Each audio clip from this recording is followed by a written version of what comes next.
Hello प्यारे बच्चों, गुरुकुल दर्पण 60 यूट्यूब चैनल पे आप सभी का स्वागत है। आज की वीडियो में हम बात करेंगे आर्टिकल्स के बारे में। देखिए, आर्टिकल को बेसिक टू एडवांस तक हम लेके जाएंगे। हर एक चीज, हर एक कंसेप्ट को इसमें हम समझेंगे। आर्टिकल कैसे यूज करते हैं, कहाँ पे इनका यूज होगा, कहाँ पे नहीं होगा, एक एक चीज बिल्कुल बेसिक से लेके हम इसमें बात करेंगे। आर्टिकल के बहुत सारे रूल्स हैं जिनको आप एक्सेप्शनल में भी काउंट करते हैं। हम कहते हैं कि बहुत सारे रूल ऐसे हैं जो एक्सेप्शनल होते हैं। एक्सेप्शनल मतलब वो उल्टे चलते हैं थोड़ा सा। तो उन सभी के बारे में भी हम आज बात करने वाले हैं। कोई ऐसा रूल नहीं होगा जिसको हम आज यहां से छोड़ के चलें। यानी हम एक एक रूल को basic to advance, step by step last तक लेके जाएंगे। यहाँ पे आपको इस बात में भी, यहाँ पे भी इसके बारे में भी डिस्कस करेंगे कि आर्टिकल को जब यूज करते हैं तो इसे स्टार्टिंग में कितने प्रकार के होते हैं, इसकी प्रोनाउंसिएशन क्या होती है, द बोलते हैं, दी बोलते हैं, ए का मतलब क्या होता है, एन का क्या होता है, कहाँ पे यूज करते हैं, आर्टिकल की डेफिनेशन क्या है, हर एक पॉइंट, हर एक चीज यहाँ पे लेके चलने वाले हैं। तो स्टार्ट करते हैं हमारी फर्स्ट आर्टिकल के बारे में। यानी अगर आर्टिकल की बात करें तो हम कह सकते हैं कि आर्टिकल कितने प्रकार के हमारे पास होते हैं। तो सबसे पहले जब हम बात करें ना, आर्टिकल कितने प्रकार के होते हैं, तो यहां पे हम कह सकते हैं एक होता है डेफिनेट, डेफिनेट, और दूसरा होता है इनडेफिनेट। एक डेफिनेट आर्टिकल और दूसरा है इनडेफिनेट आर्टिकल। जो डेफिनेट आर्टिकल हमारे पास आता है ना, दैट इज द, और जो इनडेफिनेट हमारे पास आता है दैट इज ए या फिर एन। यानी एक हमारे पास आया द और दूसरा एक हमारे पास आया ए और एन। हम बात करेंगे इसके बारे में। तो यहाँ पे सबसे पहला डाउट तो यही आ जाता है कि इसको दा बोलते हैं या दी बोलते हैं। बहुत सारे बच्चे ऐसे हैं जो इसको दा बोलते हैं, बहुत सारे ऐसे भी हैं जो इसको दी बोलते हैं। राइट प्रोनाउंसिएशन कौन सी है, कौन से कब बोलना चाहिए, यहाँ पे क्या रीजन है। अब यहाँ पे बात करें तो द और दी में जब आप डिफ्रेंशिएट करते हैं ना, तो दोनों में जब आप देखेंगे कि अगर आप डिफ्रेंशिएट करते हैं तो दा कब बोलते हैं, आप भी कमेंट करके हमें बता सकते हैं कि आप यहाँ पे कब दा का यूज करते हैं और कब दी का। यानी जब आप बोलते हैं दोनों को तो यहाँ पे आप कौन सा वर्ड यूज करते हैं, द या दी, या फिर दोनों यूज कर लेते हैं। यहाँ पे कोई ऐसा रीजन नहीं है आपके अकॉर्डिंग। तो यहाँ पे जो भी आपको लगता है सबसे पहले आपको वो डिफाइन करना है। कमेंट करके बताइए यहाँ पे आपको कौन सा लगता है कि दा होना चाहिए या फिर दी होना चाहिए। मैं आपको बता देता हूँ। देखिए, आपको बात करते हैं वोवल और कॉन्सोनेंट्स की। तो यहाँ पे वोवल की बात करें तो हमारे पास 5 वोवल होते हैं, ए, ई, आई, ओ, यू। हमारे पास 5 वोवल हैं। तो 5 हमारे पास वोवल आते हैं। अब इन वोवल में से अगर कोई भी आपके पास आएगा तो वहां पे हम यूज करते हैं दी। अगर इनको छोड़ के किसी भी कॉन्सोनेंट का यूज करते हैं, किसी भी कॉन्सोनेंट का अगर यूज करते हैं तो वहां पे हम यूज करते हैं द। यानी वोवल के साथ दी, कॉन्सोनेंट के साथ द का प्रयोग किया जाता है। जब भी आप बोल के देखें, यानी आप कह सकते हैं जब मूवी जब एंड होती है तो वहां पे आप क्या कहेंगे, द एंड, द एंड। तो यहां पे आप यूज करेंगे दी, क्योंकि यहां पे ई आया है। अब बात करेंगे द काउ या दी काउ, सी ओ डब्ल्यू। अगर यहां पे बात करें तो हम कहेंगे the cow, not the cow. तो बिल्कुल बेसिक सी बात जो कि एग्जाम में भी नहीं पूछी जाती, लेकिन डाउट तो यहां भी है। डाउट तो बहुत सारे हैं इस चैप्टर में। उन सभी डाउट्स को क्लियर करते हुए चलेंगे, कुछ भी नहीं बचेगा, जुड़े रहें लास्ट तक। तो यहाँ पे सबसे पहले हमने डिस्कस किया what is the definite article, the, और इनडेफिनेट ए और एन। अब यहाँ पे कहता है कि जो डेफिनेट और इनडेफिनेट तो हम समझ गए कि यहाँ तो ऑलमोस्ट आपको पता भी है कि डेफिनेट आर्टिकल कौन सा और इनडेफिनेट कौन सा है। डाउट तो यहाँ से भी आते हैं, डाउट तो इसके बाद भी बहुत सारे हैं। अब मैं आपको लेके चलता हूँ फर्स्ट डाउट पे। एक सिंपल सा और सीधा सा सेंटेंस आपके सामने लिखता हूँ। आपको सिर्फ ये बताना है उसका मीनिंग क्या निकल के आएगा, यानी क्या उसका मीनिंग आपके सामने निकल के आता है। देखिए, उसने कहा आई सिंग अ सॉन्ग, एक तो ये, और एक और व्यक्ति है आपके पास जो कहता है I sing song, I sing song. आपको बताना है दोनों में से कौन सा एक सही है, which one is correct here. वैसे सही ना होके ये कह सकते हैं दोनों का आपको मीनिंग बताना है। यहां पे आपको बताना है दोनों में से इसका क्या मतलब निकलता है और इसका क्या मतलब निकलता है, दोनों में क्या डिफरेंस है। अगर डिफरेंस की बात करें तो आप कहेंगे इसमें ए है और इसमें से ए हटा दिया गया, एक सीधा सा डिफरेंस तो यही बनता है। बट सेंस क्या कहती है, कमेंट करके जरूर बताइए इसकी सेंस क्या बनती है। आपको क्या यहाँ पे समझ में आया और सेकंड वाले की सेंस क्या बनती है, फिर मैं आपको एक्सप्लेन करूंगा दोनों में क्या डिफरेंस है। और ये छोटी छोटी बातें ही आर्टिकल में होती हैं जो आपको डाउटफुल बनाती है, यहाँ पे डाउट क्रिएट करती हैं कि यहाँ पे कौन सा एक सही होगा, और जो सही होगा आपको ये भी पता होना चाहिए वो कौन सा और किस सीक्वेंस में किस सेंस में यूज किया जाता है। तो यहाँ पे जब सेंस की बात करें सही तो दोनों ही होंगे, लेकिन दोनों की सेंस एकदम अलग है, दोनों की सेंस में डिफरेंस आता है और सेंस के अकॉर्डिंग ही सेंटेंस को हम यूज करते हैं। एक ए या एन लगाने से सेंस चेंज हो जाती है, ए और एन लगाने से ही। जो फर्स्ट सेंटेंस हमारे पास है आई सिंग अ सॉन्ग, इस सेंटेंस में वो कहता है कि मैं एक गाना गाता हूं, और जो ए या एन होता है ना वो हमें सेंस देता है एनी की, ए और एन हमें एनी की सेंस देता है। तो ये कहता है मैं कोई भी गाना गा लेता हूं। आपको यहां पे लग रहा होगा कि ये एक गाना गाता है और ये कितने भी गा लेता है या फिर ये ज्यादा गाता है, जबकि ऐसा नहीं है। ये कहता है कि मैं कोई भी गाना गा लेता हूं, कितने भी गाने गा लेता हूं, आई सिंग अ सॉन्ग, कोई भी और कितने भी। और ये कहता है I sing song, it's my profession, ये मेरा व्यवसाय है, इट्स माय प्रोफेशन, ये मेरा व्यवसाय है। आप कोई भी सेंटेंस यहां पे ले सकते हैं।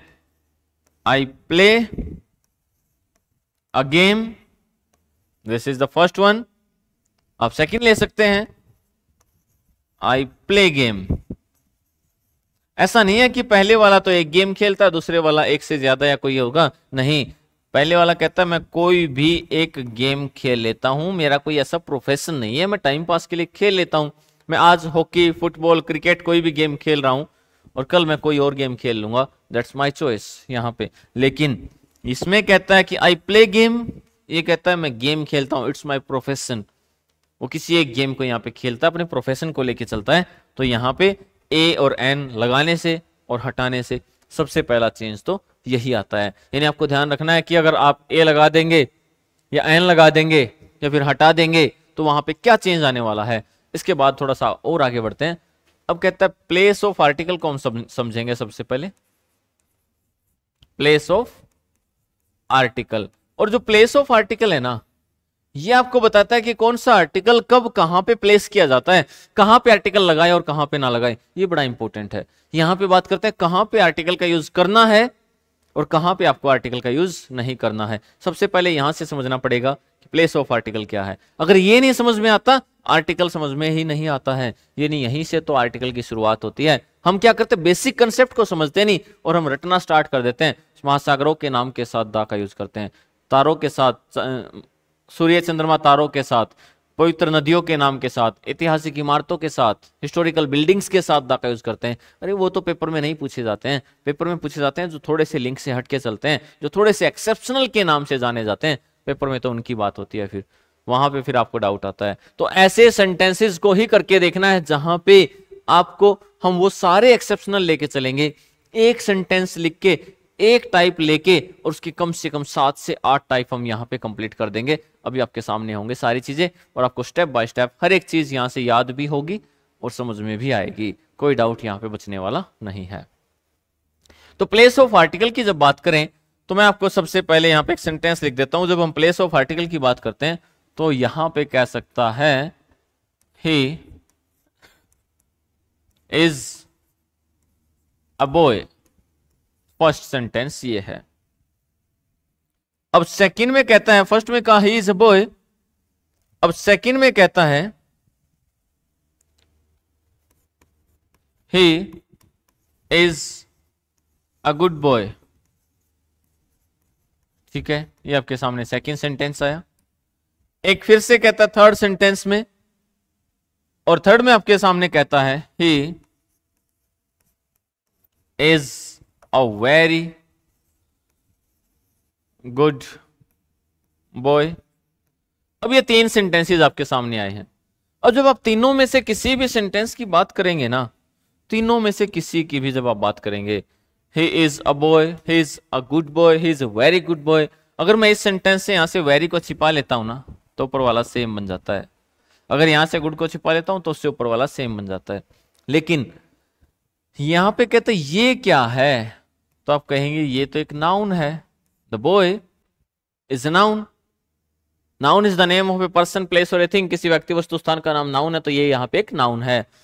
पहला रूल तो यही बन गया कि किसी भी आर्टिकल का प्रयोग कहां पे करते हैं, एक नाउन से पहले करते हैं। कोई भी आर्टिकल जो यूज होगा वो कहां पे यूज होगा, एक नाउन से पहले। यानी ये जो आर्टिकल यहां पे आया है वो एक नाउन से पहले आया है। ऐसे ही फिर आएंगे सेकंड पे और फिर यहां पे कहेगा ये क्या है, आप कहेंगे तो नाउन है। अभी तो कहते थे नाउन से पहले आर्टिकल आएगा, यहां तो नहीं आया है, यहां तो नाउन से पहले कुछ है ही नहीं, तो यहां ये रूल एप्लीकेबल क्यों नहीं है।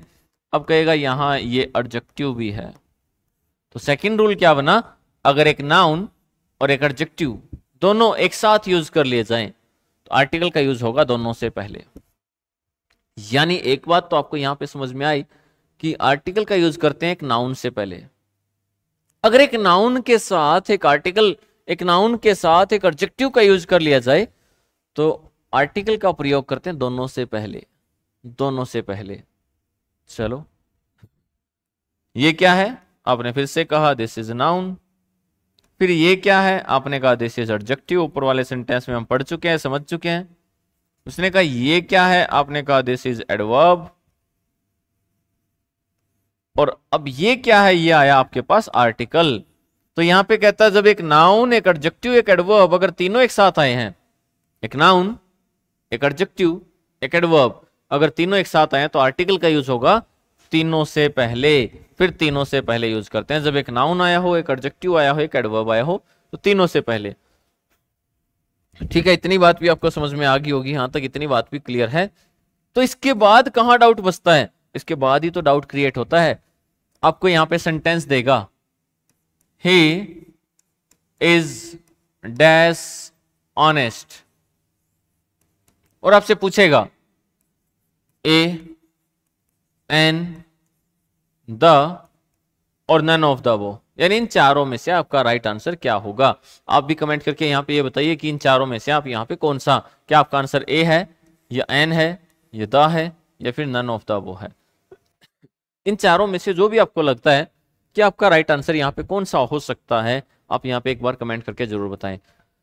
अब यहां पे कहता है कुछ सोच रहे होंगे कि ए आएगा, एन आएगा, कुछ सोच रहे होंगे द आएगा, कुछ सोच रहे होंगे नन ऑफ द वो आएगा, लेकिन सोचना नहीं है, रीजन भी पता होना चाहिए कि अगर ए आएगा तो क्यों आएगा, एन आएगा तो क्यों आएगा, द आएगा तो क्यों आएगा और नन ऑफ द वो आएगा तो उसका भी क्या रीजन यहाँ पे हो सकता है। यहाँ पे जो आंसर होगा ना वो होगा नन ऑफ द वो, ये वाला करेक्ट आंसर यहाँ पे होता है। अब कहता है ऐसा कैसे हुआ, ऐसा तो नहीं होना चाहिए था। अभी तो कह रहे थे अगर एडजेक्टिव आता है ना तो एडजेक्टिव के पहले आर्टिकल आता है, हमने तो एडजेक्टिव के पहले एन लगाया था, ये सही होना चाहिए था। लेकिन वही तो नेक्स्ट स्टेप यहाँ पे आने वाला है। ये तो आप समझ गए, आर्टिकल आता है नाउन से पहले, आर्टिकल आता है नाउन और एडजेक्टिव दोनों से पहले, आर्टिकल आता है नाउन, एडजेक्टिव और एडवर्ब तीनों से पहले। लेकिन जो काम की बात थी वो तो यहां तक हुई नहीं अभी।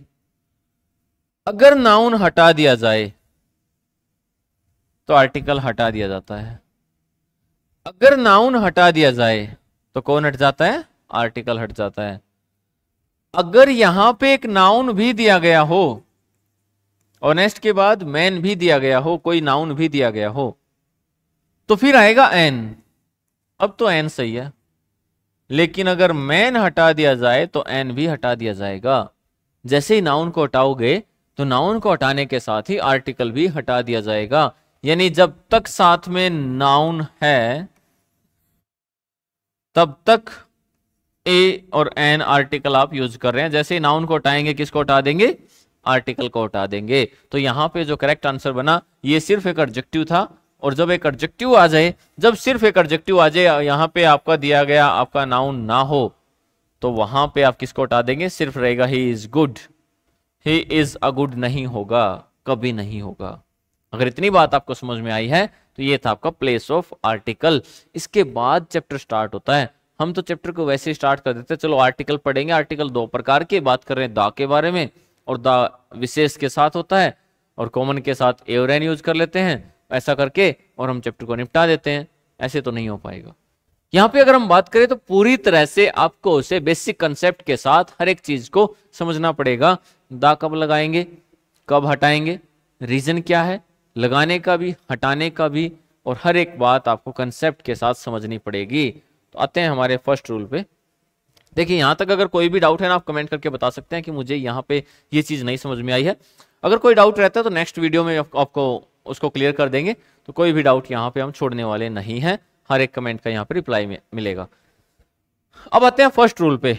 तो फर्स्ट रूल जब हम स्टार्ट करते हैं, बिल्कुल फर्स्ट रूल से स्टार्ट करेंगे, और देखना फर्स्ट रूल के ही 8 पार्ट्स हैं, 8 को कंप्लीट करके चलेंगे, और जब वो 8 हो जाते हैं तो एक रूल कंप्लीट होगा, और एक रूल कंप्लीट होने के बाद आप कभी भी कहीं भी किसी भी बुक से निकाल के देख लेना, उससे ज्यादा आपको नहीं मिलेंगे, उसके बाहर कुछ बचता ही नहीं है।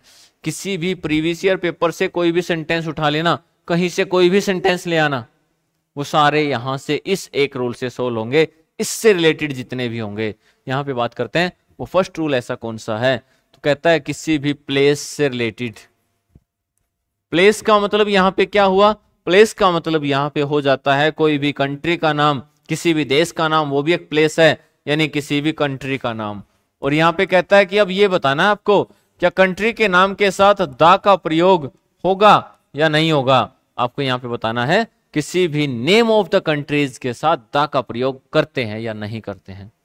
और जब यहां पे बात करें तो पहला नहीं करते हैं, नेम ऑफ द कंट्रीज के साथ द का प्रयोग नहीं करते, यानी यहां पे क्या कहेगा, अगर आपके पास किसी भी देश का नाम दिया गया है तो नेम ऑफ द कंट्रीज के साथ द का प्रयोग नहीं करेंगे। तो यहां पे क्या कहता है, ही लिव्स इन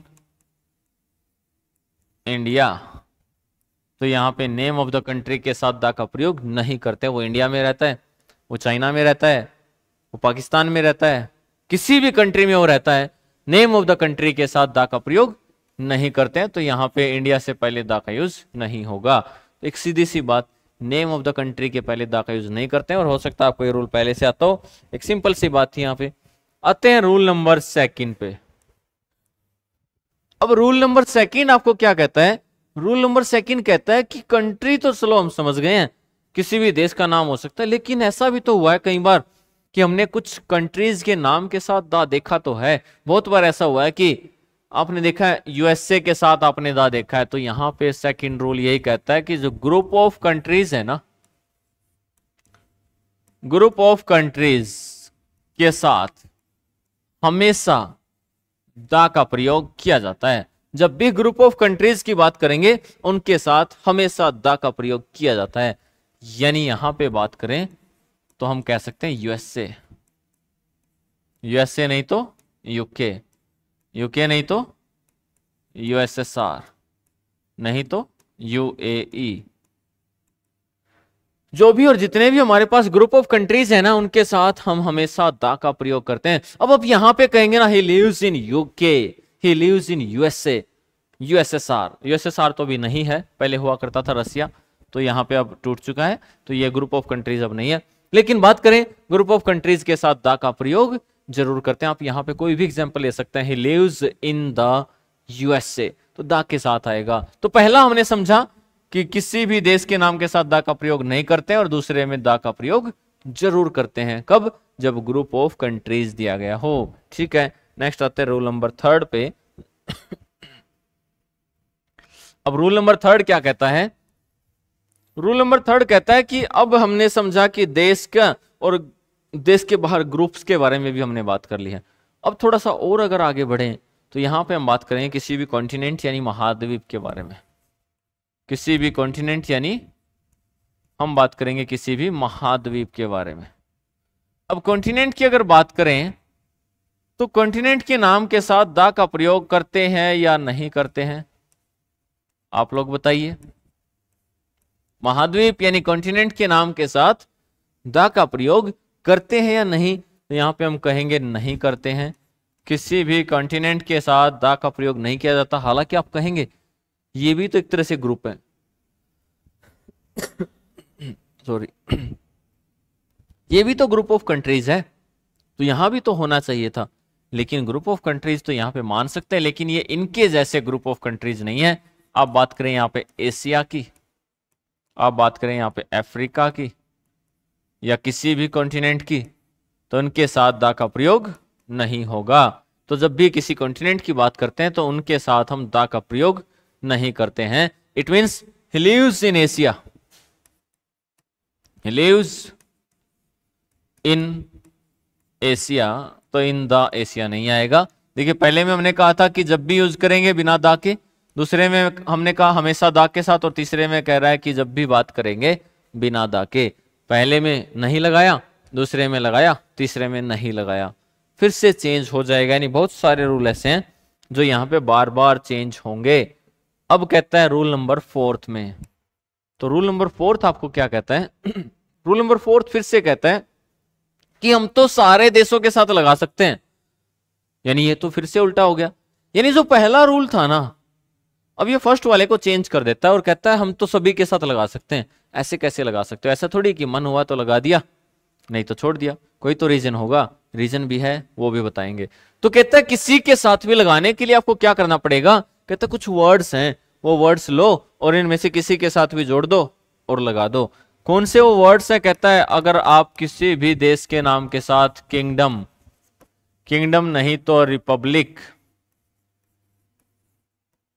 रिपब्लिक नहीं तो यूनाइटेड, यूनाइटेड नहीं तो डेमोक्रेटिक आदि वर्ड्स को अगर जोड़ देंगे तो इन शब्दों के पहले, अभी भी हम ये नहीं कर रहे हैं कि चलो इंडिया के पहले, नहीं, उसी सेम सेंटेंस में इन शब्दों के पहले द का प्रयोग जरूर करते हैं। अब करेंगे the Republic of China, the Republic of China, the democratic India, the democratic India, the United states of America USA, the United लग गया इसकी वजह से, the kingdom, the UK, the United kingdom. यानी अगर आप किसी भी वर्ड के साथ किंगडम, रिपब्लिक, यूनाइटेड, डेमोक्रेटिक आदि शब्दों का यूज कर लेते हैं तो उनके साथ द का प्रयोग जरूर करते हैं। फिर आप यहां पे उन शब्दों के साथ द का प्रयोग जरूर करेंगे। और यहां पे बहुत बार ग्रेट वर्ड भी मिलता है, great, the great Britain, the great word भी यहां पे बहुत बार आपको मिलेगा और इनके साथ हम द का यूज करते हैं। देखिए यहाँ पे 4 रूल हो गए हैं। इसी प्रकार से आगे बढ़ते जाएंगे, बढ़ते जाएंगे, आपके रूल्स बहुत सारे हो जाएंगे। और वो सारे होने के बाद ये जब हम ये कंप्लीट कर देंगे तो हमारा एक रूल यहाँ पे कंप्लीट हो जाएगा, सिर्फ एक रूल। लेकिन ये एक रूल होने के बाद आप इसको मैच करके देखना, इससे बाहर पेपर में कुछ नहीं आता है। फिर हम सेकंड पे भी आएंगे, थर्ड पे भी आएंगे, नेक्स्ट रूल पे भी आएंगे। और अगर हम ऐसे करते, अगर इस वे से हम आर्टिकल्स को कंप्लीट कर देते हैं ना, और मैं कहता हूं आपको याद करने की जरूरत नहीं है, यहीं बैठे बैठे आपके सामने अभी मैं याद करा के भेजूंगा आपको। ये सारे आर्टिकल्स, सारे रूल्स साथ के साथ याद होंगे क्योंकि आपने इनको समझ लिया है, आपने इनको रटा नहीं है। क्रेमिंग पे नहीं चलना है, इन चीजों को समझना है, यूज कैसे हो रहे हैं, कैसे नहीं यूज करना है, कैसे यूज करना है, कब यूज होंगे और कब नहीं यूज होंगे, दोनों बातों को आपको समझ के चलना है। नेक्स्ट आता है रूल नंबर 5। अब कहता है कि रूल नंबर 5 की अगर बात करें तो वो कहता है कि अब थोड़ा सा देश के अंदर आ जाते हैं, क्योंकि पहले में देश की बात कर रहा था, कंट्री के बारे में बात कर रहा था, दूसरे में बात कर रहा था ग्रुप ऑफ कंट्रीज के बारे में, तीसरे में बात कर रहा था कॉन्टिनेंट के बारे में यानी महाद्वीप के बारे में, और फोर्थ में बात कर रहा था इन वर्ड्स की, और इन वर्ड्स को यूज करेगा कंट्री के साथ। तो देश और देश से बाहर की बातें बहुत हो चुकी हैं, अब आते हैं देश के अंदर। अब जब देश के अंदर आते हैं तो यहां पे कहता है कि देश के अंदर सब आते ही सबसे पहले हमारे पास आता है स्टेट, यानी हमारे पास बहुत सारे स्टेट्स हैं हमारे कंट्रीज में। हमारे कंट्री में सबसे पहले हम कह सकते हैं, हम जहां से हैं दैट इज हरियाणा, हरियाणा नहीं तो हो सकता है राजस्थान, राजस्थान नहीं तो हमारे सामने हो सकता है बिहार, बिहार नहीं तो हमारे सामने हो सकता है उत्तर प्रदेश। बहुत सारे, हम एक लंबी लिस्ट यहां पे बना सकते हैं। और कहता है किसी भी स्टेट के नाम के साथ द का प्रयोग नहीं करते हैं, यानी जब आपके सामने स्टेट्स के नेम होंगे तो उनके साथ द का प्रयोग नहीं होगा। तो ये तो फिर से एक और बात आई। देखो पहले में कह रहा था नहीं होगा, दूसरे में कह रहा था होगा, तीसरे में कह रहा था नहीं होगा, चौथे में कह रहा था फिर से होगा, पांचवें में फिर मना कर दिया, छठे में फिर कह देगा हो जाएगा। यही तो डाउट है, कब होगा और कब नहीं होगा। तो यहां पे कहता है कि किसी भी स्टेट का नाम, आपके सामने किसी भी स्टेट का नाम दिया गया उनके साथ द का यूज नहीं करते हैं। लेकिन अब यहां पे जब रूल नंबर 6 आएगा ना तो आपको पता है फिर से चेंज करेगा, फिर से कहेगा कि 6 में आपको कर लेना है, तो कर लेना है। तो देख लेते हैं, यहां पे कहता है रूल नंबर 6 में, अब कहता है कि होगा या नहीं होगा तो उसकी बात कर लेते हैं। तो रूल नंबर 6 में आपके सामने कहता है कि जब आप यहां पे बात करेंगे ना एक अकेला ऐसा स्टेट जिसे हम कहेंगे पंजाब, और पंजाब के साथ हमेशा दा का प्रयोग किया जाता है। कुछ बुक्स में जब देखेंगे ना तो लिखा मिलेगा पंजाब के साथ दा का प्रयोग प्रचलन में है। प्रचलन में है मतलब चलता आ रहा है, इसलिए हम भी लगा रहे हैं, सभी लगा रहे हैं, हम भी लगा रहे हैं, पहले ही बोला गया है लगा रहे हैं लगा रहे हैं। कोई रीजन तो होना चाहिए क्यों लगा रहे हैं, किसी को बताना तो चाहिए यहाँ पे क्या रीजन है। फिर कह देते हैं पंच प्लस आब का रीजन मान लेते हैं, 5 नदियों का समूह मान लिया, लेकिन पंचकुला में भी तो 5 कुलों का समूह है, वहां तो नहीं लगाया। तो यहां पे इसका रीजन कुछ और भी बनता है। कुछ और क्या बनता है, यहाँ पे एक लंबी कहानी है जिसमें हम बात कर सकते हैं पहले किसी अंग्रेजों के समय के किसी राजा के बारे में, जिसमें हम कह सकते हैं कि वहां पे उन्होंने यहाँ पे किसी कहानी की वजह से विशेष राज्य को का दर्जा देके इसको विशेष बना के जिसके साथ दा का यूज किया गया था, और तब से अब तक चलता आया है। नहीं तो पंचकुला पे भी दा आना चाहिए था, 5 प्लस कुल, 5 कुलों का समूह होने की वजह से। लेकिन चलो जैसे भी है, हम बात करेंगे दा का यूज पंजाब के साथ किया जाता है और इसको ठीक माना जाता है। यानी हमारे पास जितने भी स्टेट्स हैं ना, उनमें से अकेला पंजाब ऐसा स्टेट है जिसके साथ हम दा का प्रयोग करते हैं। इसको छोड़ के किसी भी अदर स्टेट के साथ दा का प्रयोग हम नहीं करते हैं। नेक्स्ट पे आते हैं। नेक्स्ट आता है रूल नंबर 7। अब रूल नंबर 7 आपको क्या कहता है, 7 कहता है कि अब देश के अंदर तो आ ही गए हैं, थोड़ा सा और अब स्टेट्स पे आए थे, स्टेट्स से भी अंदर आ जाते हैं, यानी स्टेट के अंदर आते हैं तो फिर आपको मिलता है आपका डिस्ट्रिक्ट, आपको मिलेगा आपका डिस्ट्रिक्ट, डिस्ट्रिक्ट नहीं तो आपको मिलेगा आपका सिटी, सिटी नहीं तो आपको मिलेगा आपका विलेज, विलेज नहीं तो आपको मिलेगा आपका टाउन, टाउन नहीं तो आपको मिलेगा आपका प्लेस। ये कोई भी एक प्लेस हो सकता है। जब हम बात करते हैं किसी भी डिस्ट्रिक्ट, सिटी, विलेज, टाउन और प्लेस के बारे में, तो जब इनकी बात करेंगे तो इनके साथ दा का यूज करते हैं या नहीं करते हैं, तो आप कहेंगे इनमें से किसी के भी साथ दा का प्रयोग नहीं किया जाता। यानी देखो ये तो यही चलता आ रहा है, पहले में नहीं लगाया, दूसरे में लगा दिया, तीसरे में नहीं लगाया, फिर से लगा दिया, फिर नहीं लगाया, फिर से लगा दिया और फिर नहीं लगाया। तो यहाँ पे एक बार लगा रहे, एक बार नहीं। आप चाहें तो इनको अलग अलग भी मेंशन कर सकते हैं, आप यहाँ से स्क्रीनशॉट लेके इनको अलग अलग भी कर सकते हैं कि कौन से 4 ऐसे थे जिसपे लगाया और कौन से ऐसे थे जिसपे नहीं लगाया है। तो यहाँ पे अब कहता नहीं लगाएंगे, हम कहें किसी भी गांव का नाम, किसी शहर का नाम, वी लिव इन दिल्ली। अब दिल्ली के साथ द का यूज नहीं करेंगे क्योंकि this is the name of a place, this is the name of a city. He lives in Mumbai, he lives in Chennai. छोटे शहर भी हो सकते हैं, आपके गांव का नाम भी हो सकता है, एट, इनकी बजाय एट का यूज कर देंगे। अगर छोटे शहरों की बात करेंगे, आपके गांव के नाम की बात करेंगे तो इनकी बजाय एट का यूज कर देंगे, लेकिन दा का यूज तो फिर भी नहीं होगा। जो हम आर्टिकल्स की बात यहां पे कर रहे हैं, दा का यूज तो फिर भी नहीं करते हैं यहां पे। नेक्स्ट आता है रूल नंबर 8। अब रूल नंबर 8 यहां पे क्या कहता है, रूल नंबर 8 यहां पे कहता है कि ये थोड़ा सा कम दिखाई देगा, थोड़ा सा चेंज कर देते हैं, ये ले लेते हैं। चलो रूल नंबर 8 देखिए, अब 8 पूरे होने के बाद एक रूल कंप्लीट होगा। एक, यानी अभी तक एक ही रूल चल रहा है, अभी एक रूल हमने किया नहीं है। एक रूल जब कंप्लीट होगा जब हम इन 8 को कंप्लीट कर लेते हैं। अब यहां पे कहता है 8th में आने के बाद बताता है कि यहां पे ये सबका उल्टा है, किसी एक का नहीं, सबका। कहता है यहां तो कोई भी प्लेस हो, वो प्लेस कौन सा हो सकता है, वो कंट्री हो सकता है, वो स्टेट हो सकता है, वो सिटी हो सकता है, वो कॉन्टिनेंट हो सकता है, वो कुछ भी हो सकता है। आप सभी के साथ दा का यूज कर दें, लगा सकते हैं। फिर कहेगा ऐसा कैसे पॉसिबल है, कहेगा एक कंडीशन है जिसमें आप इन सारे रूल्स को यहां से क्वालिफाई कर सकते हैं और किसी एक रीजन से इन सभी के साथ दा का प्रयोग कर सकते हैं, वो है इनको हिस्ट्री से जोड़ दो। इनको जब आप हिस्ट्री से कनेक्ट कर देंगे ना, तो इनके साथ सभी के साथ दा का प्रयोग किया जा सकता है। कहता है हिस्ट्री से कैसे जोड़े इनको, आपने बहुत बार सुना होगा the Panipat, the Panipat in 1526, the Haryana, the India in 1947। तो फिर दा का यूज करेंगे। और ये 8 रूल होने के बाद, ये सारे होने के बाद हम ये कह सकते हैं एक रूल कंप्लीट हो जाता है हमारा यहां तक, जिसमें हम कहेंगे आर्टिकल का यूज करें या ना करें, किसके साथ करना है किसके साथ नहीं करना। और मैं यहां तक, अगर आपने इसको ध्यान से सुना है, ध्यान से देखा है, तो आप इसको नोट भी कर लेना। और यहां तक मैं गारंटी दे सकता हूं इससे बाहर रूल नहीं मिलेगा, इससे बाहर घूमने की जरूरत ही नहीं है। ये अब की बार आखिरी बार ऐसा है, 8 रूल आपके सामने हैं।